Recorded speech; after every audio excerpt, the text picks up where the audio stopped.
I just figured I'd make this video because I actually pretty much have the entire history of GM's diesel production in the back of this truck. First off, I want to give it up for this Sterling here. What a great truck. 1,200 miles. It didn't even notice the 4,000 pounds of engine in the back. They don't make this anymore. The Sterling Bullet. How ironic that I drive a vehicle called the Bullet. But anyways, this fucking thing, you get all the perks of having a Cummins without all of the many downsides to a Dodge. Sterling used better wiring, better steel, better chassis design. Fucking trains. Trying to do a video over here. Thank you. So anyways, we have the 6.2 here, which was GM's debut diesel, which was not great.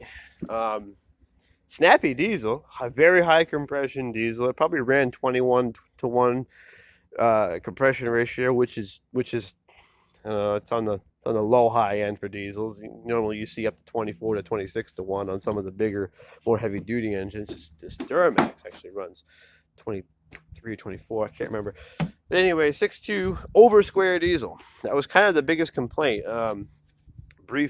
Briefly, the way diesel combusts, you typically want the stroke to be longer than the bore, bigger than the bore, which makes it an under square engine or a long stroke.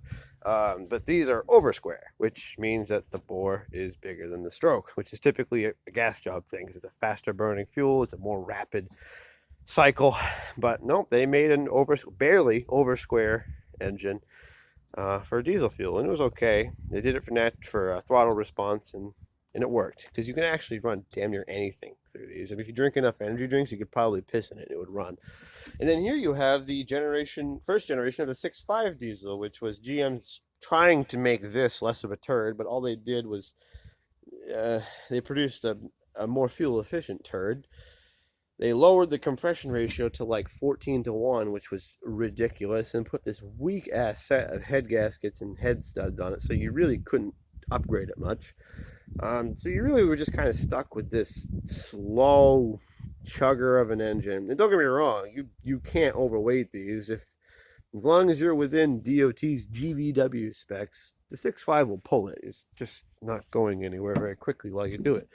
And these had a mechanical turbo, and the biggest problems with mechanical turbos is, the smallest failure can cause a runaway diesel, which quite literally can blow your whole truck up.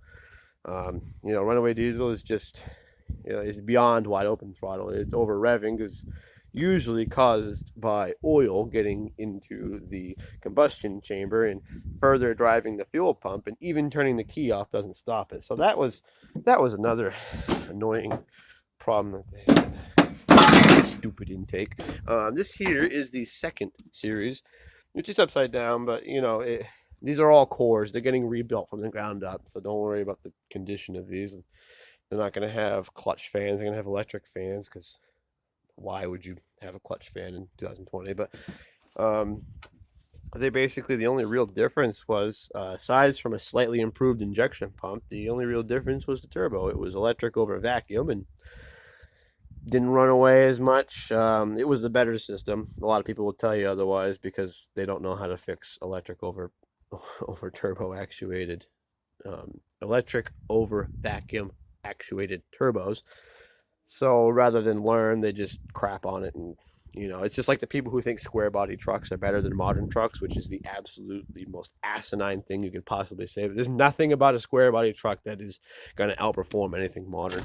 Okay, so anyways, this is a 6.6 Duramax. This is the LLY, which is actually the predecessor to the LBZ that I had in a prior video, and this is just a whole new animal. It's kind of funny because if you look at the power steering, which I gotta go over here to show you, the reservoirs, actually, you can tell that the housings were actually cast off the same machinery, the same dies. A lot of things were, but it's nowhere near the same engine. It's, for one, the stroke and bore ratio, it's under square like it should be. And you're also talking like 300 horsepower versus 150 horsepower. Quite literally twice the engine, twice the durability, not twice the fuel economy, because actually this is just as, if not more, fuel efficient than the 6.5. But the biggest difference in the trucks and why trucks are better now is This is a Turbo 400 that came off of a square body. All right, this was considered the bee's knees. It still is. It's a very good transmission and can easily hold up to a Duramax with the right build kit. You have to have the right build kit. 135 pounds, 4-speed, no overdrive. Put a million miles on them, it's fine. And then here you have the Allison 1000. Okay, see the difference? This is a 330-pound transmission with 6-speed. This is clutch pack and clutch drum driven. This is just simple clutch bands and drums. Totally different system. Better, but a little bit more fragile. Actually, the Allison 1000 is disappointingly brittle. Now by that I mean it only goes 200 to 300,000 miles. But a diesel transmission, you should expect 500,000 out of them. I know it seems ridiculous, but you should. So yeah, we got all those projects here. Pretty freaking happy about it. Oh, don't forget the turbocharger. Oh yeah. No, you ain't going nowhere fast without the turbocharger. Yep. That fucking whirly boy right there wants to spool up something fucking hard.